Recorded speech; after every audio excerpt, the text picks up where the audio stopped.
సంక్రాంతి నుంచి రైతు భరోసా అమలు చేసేలా ప్రభుత్వం వర్కౌట్ చేస్తుంది. విధి విధానాల రూపకల్పనకు కేబినెట్ సబ్ కమిటీ తీవ్ర కసరత్తు చేస్తుంది. గత ప్రభుత్వంలా కాకుండా అర్హులైన రైతులకే భరోసా దక్కాలనే ఉద్దేశంతో సబ్ కమిటీ విధి విధానాలు రూపొందిస్తోంది.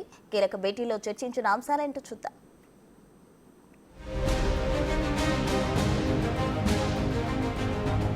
మాటంటే మాటి,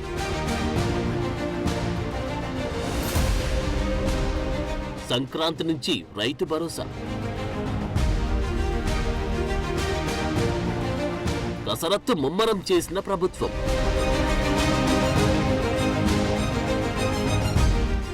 ముఖ్యమంత్రి రేవంత్ రెడ్డి చెప్పినట్టుగా సంక్రాంతి నుంచి రైతు భరోసా అమలు చేసేలా ప్రభుత్వం ప్రాసెస్ ను స్పీడప్ చేసింది. రైతు భరోసా విధి విధానాల రూపకల్పన కోసం డిప్యూటీ సీఎం బట్టి విక్రమార్క ఆధ్వర్యంలో కేబినెట్ సబ్ కమిటీ ఏర్పాటైంది.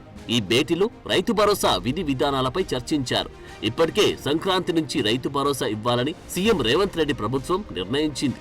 ఈ నేపథ్యంలో బట్టి ఆధ్వర్యంలోని సబ్ కమిటీ భేటీ కావడం ప్రాధాన్యత సంతరించుకుంది. ఇప్పటికే ఉమ్మడి జిల్లాల వారీగా రైతు భరోసాపై సబ్ కమిటీ అభిప్రాయ సేకరణ పూర్తి చేసింది. తాజాగా జరిగిన అసెంబ్లీ సమావేశాల్లోనూ రైతు భరోసాపై చర్చ పెట్టిన ప్రభుత్వం ప్రతిపక్షాల సలహాలు, సూచనలు స్వీకరించింది.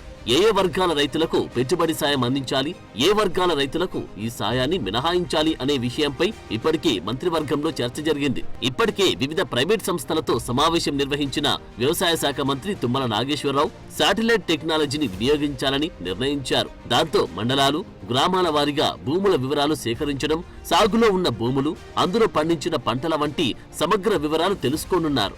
క్షేత్రస్థాయిలో వచ్చిన సమాచారాన్ని, సాంకేతికంగా సేకరించిన సమాచారాన్ని క్రోడీకరించి అర్హులను నిర్ధారించాలని, వారికి మాత్రమే రైతు భరోసా సాయాన్ని అందించాలని నిర్ణయించారు.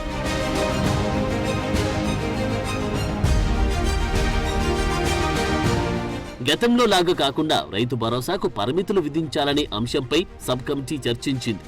సబ్ కమిటీ జిల్లాల పర్యటన నేపథ్యంలో 7 ఎకరాల నుండి 10 ఎకరాల వరకు భూమి ఉన్న వారికి రైతు భరోసా వర్తింపచేయాలని సబ్ కమిటీకి రైతులు తమ అభిప్రాయాన్ని వెల్లడించారు.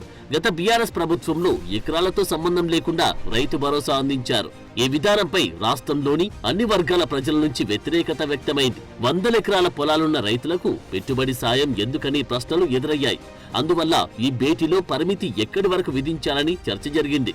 అంతేకాకుండా ఇన్కమ్ ట్యాక్స్ పే చేసే వారికి రైతు భరోసా ఇవ్వాలా వద్దా అనే చర్చ జరిగింది. ప్రభుత్వ ఉద్యోగులకు సంబంధించి రైతు భరోసాకు అర్హులా కాదా అనే చర్చ కూడా ఈ సమావేశంలో జరిగింది.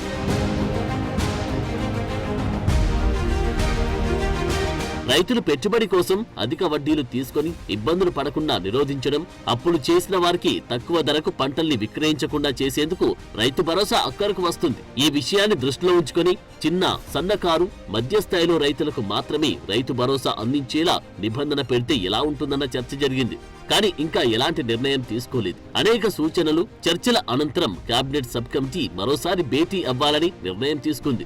జనవరి మొదటి వారంలో కేబినెట్ కౌన్సిల్ సమావేశం కానున్న నేపథ్యంలో ఈలోపు భేటీ అయి విధి విధానాలు ఖరారు చేయనున్నారు. ఫైనల్ డ్రాఫ్ట్ ఖరారు చేసి సీఎం రేవంత్ రెడ్డికి అందించనున్నారు.